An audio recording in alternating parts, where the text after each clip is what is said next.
Again, just hearing how so many things are mass produced just to get a product on the line, but they don't really have soul to them, and it feels to me like native skincare that you're creating really has this very soulful feeling.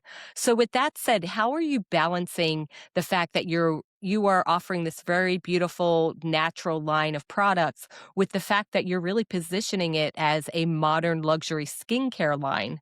So how are you able then, I think, to bridge those 2? Because I think sometimes when we hear modern and luxury, it gets, I wanna say like a hard shell around it, whereas your product line and your story feels very organic and natural. So how do you bridge those 2 together? Well, I think organic, natural is luxury.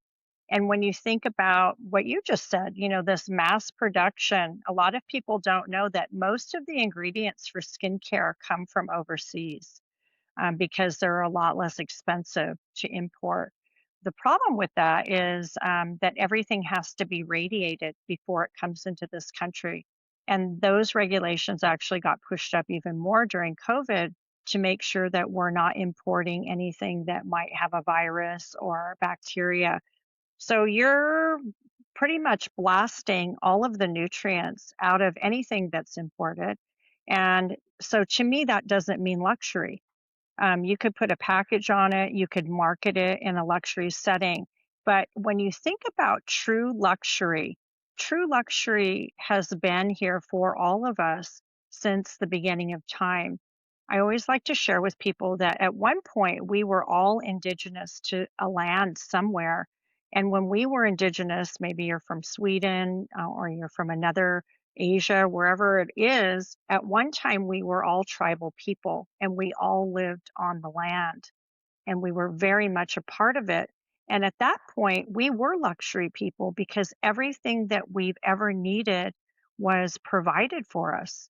The Mother Earth brought forth the food, and we had fresh, clean water, fresh air.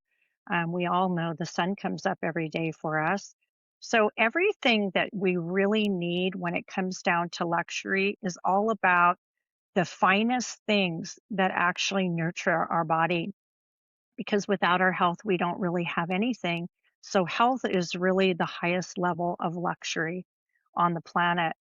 So, when you're really bringing people back to those basic truths that what is true luxury, it's things that actually nurture us. And so, I don't really think it's a stretch to bring something that is nurturing us into the luxury market. Also, I want to really remove the stigma of Native people really being dollar store people. Because the truth is that before the colonies came, we had everything that we ever needed. We were the most luxurious people because we lived on the earth. We had everything at our fingertips. And then when the colonies came and changed our way of life and put us onto reservations, we really didn't have the same lifestyle. So we were very poor. And so a lot of people, when they think about Native Americans, they think about the first thing usually that comes to mind is, are you still here? And the second thing is, are you an alcoholic? Those two really kind of go hand in hand. So the thought of Native Americans really being luxury people is very far removed. So I'm trying to bring that back to tell the story, and then also for our own people to be able to hold their heads up high in a luxury space. And so there's a lot of layers to it that I don't, it's hard to, we could talk all day about that, but I think it's really important when you think about something as special as what we're bringing to market, it's definitely a luxury item. I love everything that you said right there, and I fully agree. Within the marketing, sometimes we think of natural for some reason not being luxurious when you're right.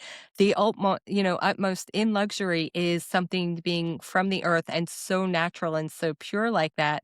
And also, again, create it with that beautiful intention that your storytelling is weaving into it. And that really does feel very luxurious and gorgeous to me. And I'm really happy that there are people like you that are bringing this into awareness because you're right. I think there's a lot of, I think, reparations that could be made as far as the overall, what would you say? I guess the way people think about and look at the Native Americans. Because you're right, the stories when I was growing up, they were along those lines that they were poor and dealing with substance abuse and things like that.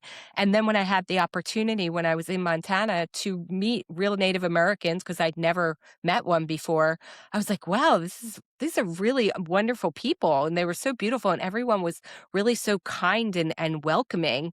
I was like, this is not the story that I grew up with. And like you were right, a lot of the history that we read is simply not true. And it's certainly, wasn't this great, I think, welcoming like we like to think, like the pilgrims showed up and everybody was so happy.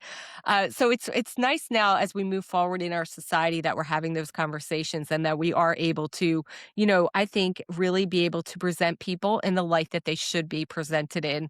And then also be able to offer these amazing products and services like you're doing right now.